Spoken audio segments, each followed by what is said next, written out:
Bonjour à toutes et à tous, je suis content de vous retrouver pour une nouvelle vidéo autour de notre thème favori. Comment faire pour s'en sortir aujourd'hui? Guerre, crise économique, crise écologique, intelligence artificielle. Pour nous qui travaillons avec l'énergétique, il y a une seule réponse. La solution, c'est l'entraînement de l'esprit.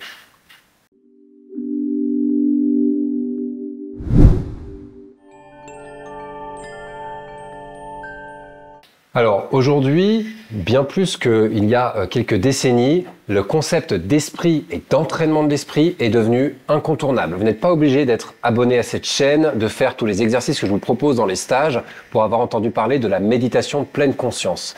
C'est intéressant de voir comme il y a un éclatement, un boom complet, un engouement énorme pour les approches de bien-être, de méditation, de travail sur soi, au moment même où le chaos, les vibrations extérieures agressives nous entourent. Et c'est au milieu de ce contexte que nous voyons se développer des approches qui nous donnent des solutions. Parmi toutes ces approches que j'ai nommées, nous avons le yoga par exemple, la méditation de pleine conscience, vous aviez le magnétisme, le reiki, toutes ces approches ont quelque chose en commun. Elles vont prendre en compte le concept d'esprit, cette dimension intérieure à nous-mêmes, et vont proposer un entraînement de cet esprit. Je vais donc vous faire cette vidéo en deux parties. Dans la première, je vais faire un peu de théorie, vous parler de cet esprit, qu'est-ce que c'est, comment il fonctionne et pourquoi il influence notre relation au monde extérieur et même ce que nous vivons dans le monde extérieur tous les jours. Et dans la deuxième partie, je vous donnerai des exercices à faire en direct devant votre écran pour que vous puissiez entraîner votre propre esprit. Suivez donc la première partie au moins une fois, et si vous voulez répéter les exercices, vous pourrez passer à la deuxième partie par la suite directement. Nous avons tous conscience du corps, cette dimension visible, matérielle. De même que nous avons conscience du monde qui nous entoure, cette dimension visible et matérielle. Les voitures qui passent, les travaux qui permettent d'assembler des murs, des immeubles dans lesquels nous allons travailler, vivre ou nous détendre. Toutes ces choses qui sont visibles, le verre qui contient de l'eau que je vais porter à ma bouche pour satisfaire un besoin corporel. Nous sommes très à l'aise avec les dimensions matérielles, n'est-ce pas? Et malheureusement, ce monde dans lequel nous évoluons aujourd'hui, nous sommes focalisés malheureusement, la plupart de nos contemporains, uniquement sur le monde matériel. Eh bien, ce monde est en train de partir à la dérive. C'est un lieu commun de le dire. Nous voyons d'un côté la technologie qui dépasse les capacités humaines. Avec l'intelligence artificielle, probablement dans quelques années, on pourra avoir des exploits avec cette nouvelle technologie. On voit de l'autre côté notre monde qui vacille avec les crises écologiques un peu partout autour de la planète. Je ne veux pas parler des guerres, c'est un sujet encore plus grand et encore plus anxiogène. Tout cela arrive dans ce monde où nous sommes complètement focalisés sur le plan matériel. Mais ce dont nous n'avons pas conscience, c'est que nous ne sommes pas que des corps avec des éléments visibles et matériels, nous sommes aussi autre chose. Et cette autre chose détermine ce que nous sommes, ce que nous faisons, ce que nous vivons tous les jours et les conséquences que nous obtenons à chacune de nos actions. Cette dimension, c'est l'esprit. L'esprit, qu'est-ce que c'est? Déjà, pour bien comprendre, je ne parle pas de religion, je ne parle pas de Dieu, je ne parle pas des anges, je parle de quelque chose que vous avez et auquel vous croyez déjà. C'est quelque chose qui est complètement commun et reconnu aujourd'hui. Cet esprit, c'est un monde qu'on pourrait qualifier de monde intérieur, c'est c'est la vie intérieure, c'est la vie des pensées, des émotions, certains appelleraient ça la vie de l'âme, c'est la vie émotionnelle, c'est la vie des aspirations, des rêves. C'est toutes ces choses qui se passent quelque part en nous, dans notre tête, dans notre cœur, dans notre corps. C'est tout ce monde que nous contactons lorsque nous pensons ou que nous ressentons des émotions. L'esprit, notre esprit et notre état d'esprit, c'est aussi ce que nous sommes au niveau de la personnalité. C'est ce que nous avons au niveau de nos croyances. C'est ce qui va déterminer nos comportements tous les jours. Si notre esprit est joyeux, apaisé, confiant, nous allons avoir des actions qui vont être plutôt basées sur l'amour, le partage et la confiance. Cela va donner évidemment des conséquences similaires. Si notre esprit est anxieux, renfrogné, en colère, nous allons non seulement créer des perturbations à l'extérieur de nous, nous allons probablement agresser des gens, que ce soit verbalement, physiquement ou même juste dans l'attitude, mais surtout nous allons créer des problèmes à l'intérieur de nous, des tensions physique. Le stress, on le sait, est porteur de maladies, c'est reconnu par la médecine depuis très longtemps. Le cœur bat est perturbé au niveau de ses battements, le système neuro-endocrinien ne fonctionne plus bien. Si notre esprit est triste et maussade, notre corps sera en mauvaise santé, nos actions seront négatives, les conséquences de nos actions nous reviendront comme des expériences négatives. Cette dimension intérieure, l'esprit, doit être pris en compte. Aujourd'hui, parce que le monde est devenu chaotique, énormément de personnes travaillent leur esprit et l'entraînement de l'esprit qu'ils suivent, dont je vais vous parler maintenant, leur permet de traverser toutes ces périodes sans aucun problème. Comment entraîner son esprit? Votre esprit, il est visible, il est perceptible, disons, par l'aspect de vos pensées. Je n'irai pas chercher plus que ça. Nous allons regarder la partie de nous qui pense. On l'appelle parfois le mental. D'accord? C'est pas que ça. On va laisser ce mot de côté. Je voudrais vraiment vous parler de vos pensées. Ce flux, ce flow, un peu comme les vagues qui vont et qui viennent en permanence sur la plage et qui finissent toujours par revenir. C'est cette matrice intérieure, ces pensées qui sont en fait comme une accumulation de commentaires. On pourrait imaginer tout un groupe de commères qui commentent tous les gens qui passent toute la journée. Ça, c'est notre esprit lorsqu'il n'est pas entraîné. Et cet esprit est destructeur. Nous allons par exemple penser à quelque chose qui pourrait nous arriver dans un an. Et en quelques secondes, l'esprit se retrouvera aux conséquences de cette chose imaginaire, puis aux conséquences des conséquences, et puis peut-être aux autres, et l'esprit deviendra maussade, triste, mauvaise humeur. Puis il va regarder dehors, il fait « Ah, en plus il fait moche ». Et puis il va, au lieu de se réjouir peut-être d'être chez lui au chaud, il va s'agacer, s'énerver, se stresser parce qu'il fait moche. Et puis cet esprit va ensuite sortir. Quelles vont être les décisions qu'un tel esprit va prendre dans sa vie de tous les jours? Donc la première chose que l'on fait quand on veut faire un entraînement de l'esprit, on va prendre conscience et observer nos pensées. Les observer, se décoller de ce flux et le remettre à sa place. Il faut penser. On ne va pas couper nos pensées, on ne va pas arracher une partie de nous, respectons l'ensemble de ce que nous sommes, nous avons besoin de penser. Si vous êtes ici, c'est parce que vous avez pensé que cette vidéo peut être intéressante pour vous. C'est intéressant de penser, mais cette partie qui pense ne doit pas penser à notre place. Si je vais faire une comparaison, aujourd'hui nous sommes très attirés par l'extérieur, comme par exemple les smartphones. Si votre smartphone est très utile, sinon vous n'en auriez pas, mais ce smartphone ne doit pas décider pour vous de ce que vous allez faire. C'est très différent. Quand c'est le smartphone qui réussit à vous attirer et à vous faire le regarder, l'outil est devenu le maître, alors que l'outil est censé être au service du maître. Le maître, c'est nous. Donc, commencez à observer et à voir ce mouvement et à refuser de le suivre sans que l'on en prenne la décision consciente. C'est la première partie de l'entraînement de l'esprit. Vous pouvez aussi imaginer cela comme un train.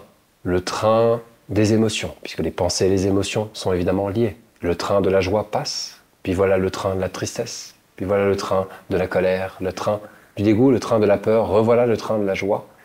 Quels que soient les trains, si on s'habitue à ne pas sauter dedans impulsivement, je suis en colère et j'éclate tout de suite, j'ai peur, je me mets à m'obséder, je sens même me rendre compte qu'il s'agit juste d'une dimension comme ça qui commente mon environnement sans forcément savoir si c'est juste ou non. Si je m'habitue à décoller et à observer tout cela comme des trains qui passent, un peu comme une vache le ferait, qui voit passer les trains, sans sauter dedans, je vais pouvoir utiliser mon esprit à bon escient lorsque cela est vraiment nécessaire. La première exercice, c'est donc d'observer et de se décoller. Le deuxième exercice qui est directement lié au premier, c'est la méditation pleine conscience. Je suis en ce moment avec vous et grâce à ces entraînements de l'esprit que j'ai faits, je suis habitué à me focaliser dans l'instant présent. Je vais entraîner mon esprit à être là, maintenant, avec vous. Et non pas en train de penser à ma liste de courses, à mon entreprise que je dois toujours améliorer, à mes relations qui sont perfectibles. Mais je suis bien présent dans l'instant. Donc toutes mes facultés sont dirigées dans ce que je suis en train de faire. Je n'ai pas de dispersion d'énergie, je n'ai pas de division de l'esprit. Pourquoi? Parce que j'ai des points de focalisation. Je vous invite à le faire vous aussi, là, maintenant, devant votre écran, en écoutant cette vidéo. Vous faites peut-être en faisant autre chose. Pas mal, pourquoi pas? Mais quand vous faites autre chose, soyez présent, non pas forcément à faire que ça, mais soyez présent dans votre corps. La méditation pleine conscience nous invite à ressentir notre corps, parce que le corps est dans le présent uniquement. Et lorsque l'esprit se focalise sur le corps, il se focalise sur le présent. Quand l'esprit se focalise sur le présent, il est moins il risque moins d'être accaparé par énormément de sources extérieures qui vont lui faire se disperser et lui faire disperser son énergie. Revenez dans votre corps. Mes points d'ancrage sont ce vert, froid. Je sens le froid. Je peux vous parler et sentir le froid. Je suis également assis. J'ai une petite tension dans le dos en ce moment qui me fait aussi un point de focalisation. Et en étant dans l'instant présent, je m'inquiète moins peut-être du score, du nombre de vues et de toutes les choses que j'ai encore à faire aujourd'hui après ce tournage. Parce que vous êtes focalisé dans l'instant présent, vous pouvez donner de votre meilleur ici et maintenant et faire quelque chose de ce monde qui change. En prenant conscience de son propre esprit, on peut donc ensuite l'entraîner. Et pour l'entraîner, c'est la méditation pleine conscience. Focalisez votre esprit sur un point bien précis lié au corps. Ce que vous voyez, sentez, entendez, goûtez, etc. Le troisième point, qui est une dimension plus profonde, c'est de faire un travail sur votre propre esprit. C'est quoi un travail sur son esprit? C'est un travail spirituel. Ce mot peut bien sûr être galvaudé, on s'imagine religieux, on imagine connecté au bouddhisme, au shintoïsme, à l'hindouisme ou je ne sais quelle religion. Mais religion et spiritualité sont deux choses différentes. La spiritualité, c'est un travail sur l'esprit. Faire un travail spirituel, c'est faire un travail sur l'esprit. Donc ne vous inquiétez pas, je ne vais pas vous obliger à suivre une secte, un gourou, un dieu ou quoi que ce soit. Mais faites un travail sur votre monde intérieur. Faites un travail sur vos pensées. Découvrez votre monde intérieur. Plutôt que d'être focalisé sur l'extérieur, la peur de ce qui pourrait se passer, l'envie d'avoir des choses que vous n'avez pas, les attractions diverses, toutes les choses qu'on en avale et qu'on absorbe et qui nous perturbent et ne nous rendent pas heureux. Écoutez en vous ce qui vous rend heureux. Cherchez votre véritable but, cherchez ce qui vous anime, cherchez ce qui vous réjouit, cherchez ce qui vous fait sourire et essayez de suivre cette direction. Parce que vous avez entraîné votre esprit, ça va devenir un allié. Plutôt que de venir se coller à des choses sans importance. Et nous voyons aujourd'hui le crack qu'il y a sur la Terre, c'est parce que nous avons accumulé des trucs qui ne nous rendent pas heureux. Et bien si vous retournez à l'intérieur de vous, vous cherchez ce qui vous rend heureux, et vous utilisez votre esprit pour vous rendre heureux, vous allez changer beaucoup de choses. Et surtout, vous allez finalement toucher du doigt ce bonheur. Il faut donc suivre un chemin. En ce qui me concerne, j'ai choisi, et vous pourrez choisir autre chose, la voie du Reiki. Je suis maître enseignant Reiki parce que c'est cette voie qui me convient pour travailler mon esprit, aller plus toucher quelque chose d'essentiel et le rayonner autour de moi dans le monde. Mais vous pouvez choisir ce que vous voulez, bien sûr. Ok, merci. Maintenant, passons de la théorie à la pratique. Je vous propose un petit exercice pour mettre tout ça en pratique et vivre cet entraînement de l'esprit ensemble. Ok, allez, on va juste prendre conscience de son propre corps. Je vous donne l'exercice le plus simple. Si vous avez mal quelque part, prenez conscience, dans l'instant présent, de cette douleur. J'ai appris ça avec Éric Barré, c'est absolument fabuleux cet enseignement. On ne veut pas se sentir bien forcément tout le temps. La vie est une alternance de bien et de pas bien. On veut juste vivre. Et vivre, c'est avant tout ressentir. Ressentez le premier point qui apparaît dans votre corps. En ce qui me concerne, ces régions des pieds, la plante des pieds, les chevilles. Je vais être attentif à cette zone de mon corps. Ça pourrait être une autre zone si vous refaites cet exercice.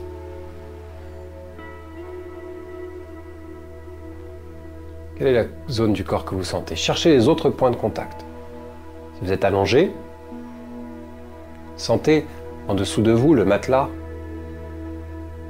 Si vous êtes assis, le fauteuil.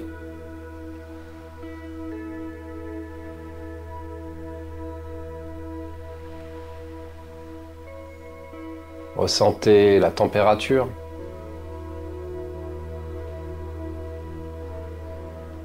Il fait froid, il fait chaud.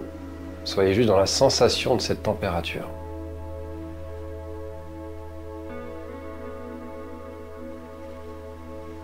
Ressentez votre respiration maintenant.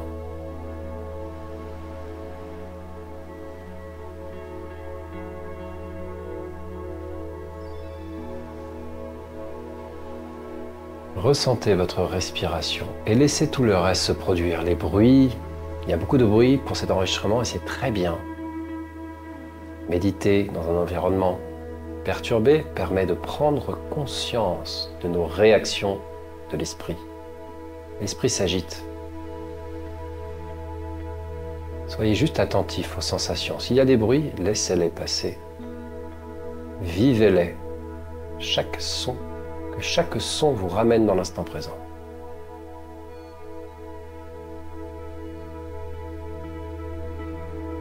Dès que vous y parvenez, revenez sur votre respiration, sans la changer, sans respirer profondément, sans objectif. Soyez juste dans la sensation.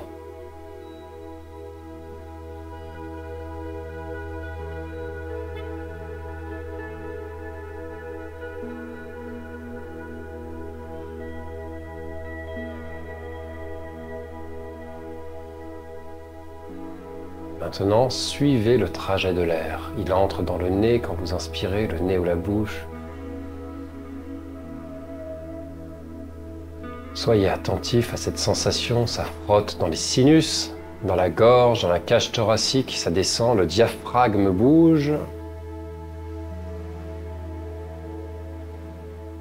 Et laissez tout le reste se produire, les bruits, les sensations du corps, la température. Et laissez les pensées aussi circuler, sans résistance. Revenez juste à la sensation de l'air qui entre et qui sort.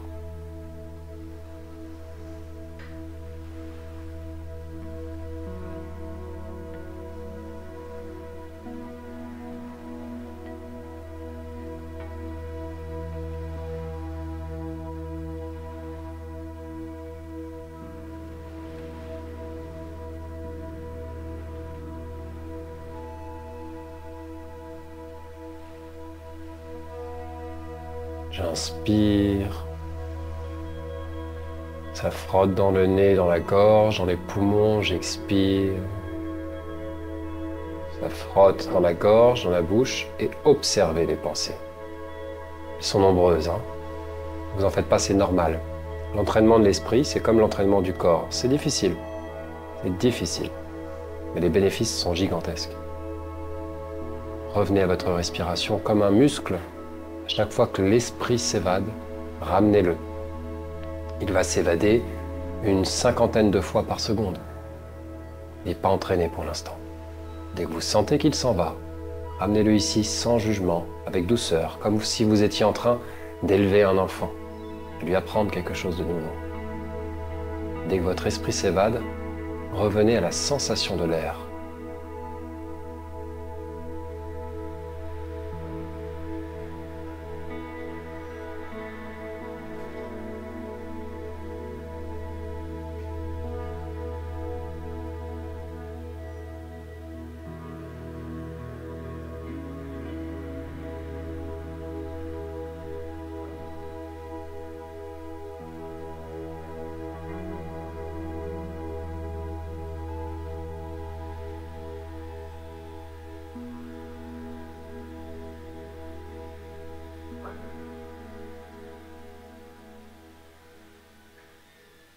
Cet exercice est un exercice de pleine conscience. Puisque je fais du Reiki, comme vous le savez, j'ai réimporté ces exercices dans les formations Reiki parce qu'ils m'ont semblé essentiels. Et puis ensuite, mes recherches qui m'ont mené au Japon et aux origines du Reiki traditionnel m'ont montré que Mikao Usui, le fondateur du Reiki, donnait ces exercices à chaque formation, à chaque stage. En fait, c'était la base que l'on devait apprendre. Donc, si vous n'avez pas été formé chez moi, ou si vous avez déjà un peu avancé dans votre formation avec moi, je vous invite à suivre mon programme de formation Reiki en ligne, que vous trouverez ici ou dans le lien sous la vidéo, qui vous permettra de renforcer vos capacités. Parce que ce genre d'exercices vont transformer votre existence. Vous pouvez les faire sans formation, vous pouvez les faire chez vous. Il y a beaucoup de vidéos gratuites sur la chaîne également pour vous entraîner.